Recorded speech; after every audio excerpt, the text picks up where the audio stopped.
Assalamualaikum dan selamat sejahtera. Hari ini saya dan ahli kumpulan saya akan membentangkan tentang perbandingan saintifik kejadian gerhana matahari berdasarkan Al-Quran dan hadis dengan barat. Ini merupakan ahli kumpulan saya.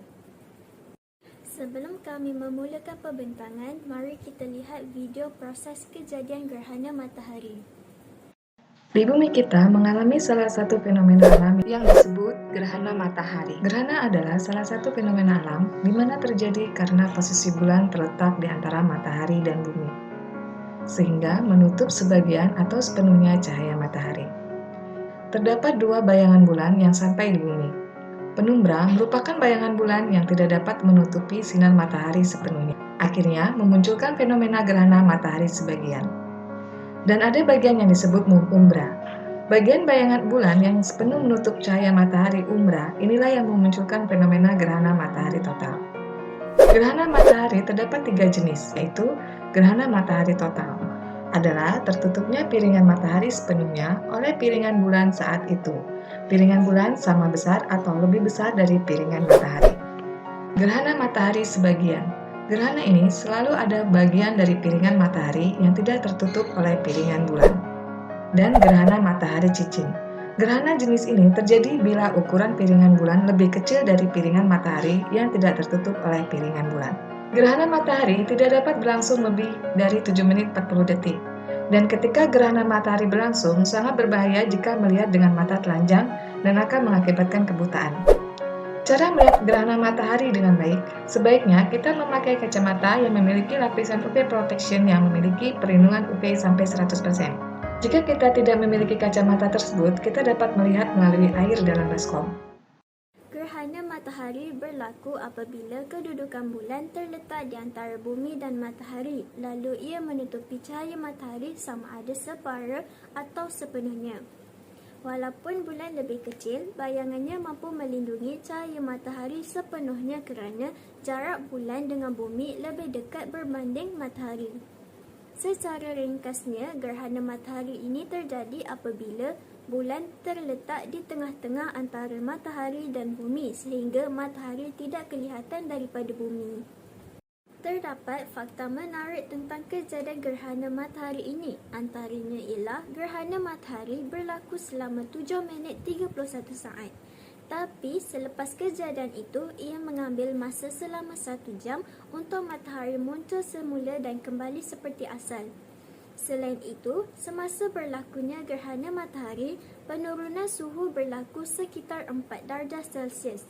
Seterusnya, kita tidak boleh melihat gerhana matahari secara terus kerana ia boleh merosakkan retina mata kita secara kekal.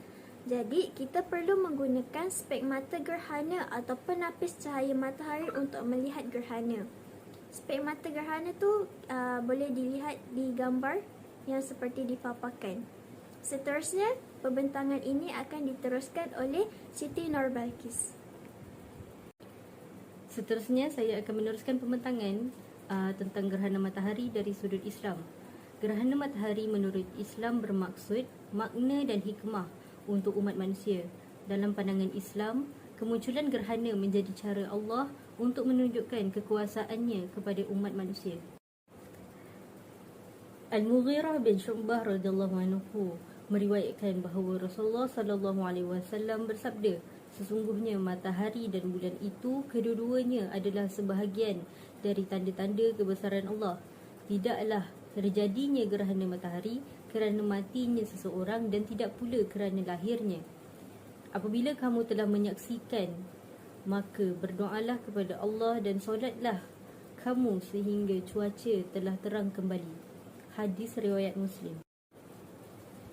Abu Musa Al-Ash'ari, sahabat Rasulullah SAW pernah mengatakan bahawa Nabi Muhammad SAW pernah bersabda, bila Allah memberikan rasa takut kepada hamba-Nya dengan tanda-tanda berupa gerhana, maka bila kamu melihatnya, segera berzikir, mengingat kebesaran Tuhan, berdoa dan meminta ampun. Dan ini merupakan kaifiat solat sunat gerhana matahari.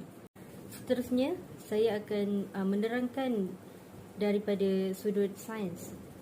Pada pandangan sains, Gerhana matahari berlaku apabila bulan berada di antara bumi dan matahari dan menyebabkan bayang-bayang bulan menutupi permukaan bumi. Apabila matahari, bulan dan bumi berada dalam satu garis lurus, akan menyebabkan beberapa jenis gerhana, iaitu gerhana matahari penuh, gerhana matahari cincin atau gerhana matahari separa. Gerhana matahari penuh. Gerhana matahari penuh berlaku apabila seluruh bulan menutupi seluruh matahari. Dengan seluruh matahari dilindungi sepenuhnya oleh bumi, tiada cahaya matahari yang sampai ke bumi sama sekali. Dalam erti kata lain, semasa gerhana matahari penuh, bumi akan menjadi gelap seperti malam. Seterusnya, gerhana matahari cincin. Gerhana matahari cincin juga merupakan sebahagian daripada gerhana matahari separa. Ia dipanggil cincin kerana cahaya matahari yang masih sampai ke bumi membentuk permukaan cincin. Gerhana matahari cincin ini adalah fenomena alam yang indah. Dan untuk yang terakhir adalah gerhana matahari separa. Gerhana matahari separa berlaku apabila sebahagian bulan menutupi sebahagian matahari. Dengan tertutupnya sebahagian daripada matahari, sebahagian daripada cahaya matahari tidak sampai ke bumi. Okey, seterusnya pembentangan ini akan diteruskan oleh saudara Alif Hakimi. Sekarang saya akan membentangkan tentang perbandingan fakta saintifik dan agama Islam. Fakta sains. Dari segi saintifik, gerhana matahari berlaku pada waktu ijtima', konjungsi, iaitu ketika matahari, bulan dan bumi berada dalam satu garis lurus. Sementara itu, gerhana bulan berlaku semasa istiqbal, oposisi, iaitu apabila matahari, bumi dan bulan berada dalam satu garis lurus, sementara matahari berada pada jarak bujur astronomi 1800 dari kedudukan bulan. Gerhana matahari berlaku pada fasa bulan baru, iaitu new moon. Namun tidak setiap bulan baru akan terjadi gerhana matahari. Manakala gerhana bulan terjadi pada fasa bulan purnama, iaitu full moon. Namun demikian, tidak setiap bulan purnama akan terjadi gerhana bulan.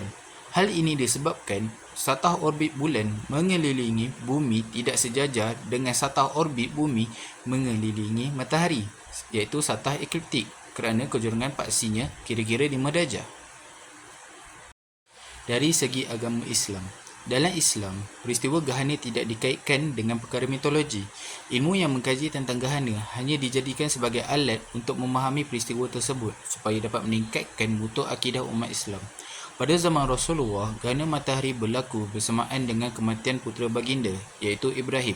Pendapat yang salah dalam masyarakat baginda ketika itu, iaitu suasana pilu ketika kewafatan Ibrahim menyebabkan berlakunya gerhana telah dinafikan oleh Rasulullah. Dengan lantang Rasulullah menolak pendapat masyarakat pada masa itu sementara mengajak untuk menunaikan solat gerhana.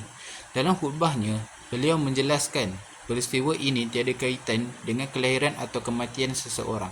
Solat gerhana yang kita ketahui hari ini berasal dari fenomena gerhana pada zaman Rasulullah yang bertepatan dengan kewafatan Ibrahim, anaknya.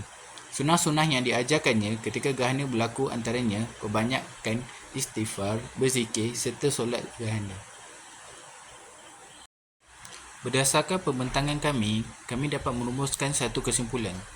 Antaranya, kesimpulannya, kita sebagai umat Islam mestilah percaya bahawa setiap perkara berlaku kerana ketentuan Allah.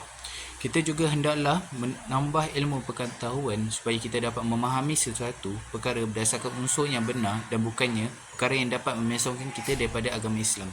Sekian daripada kami. Sekian, terima kasih.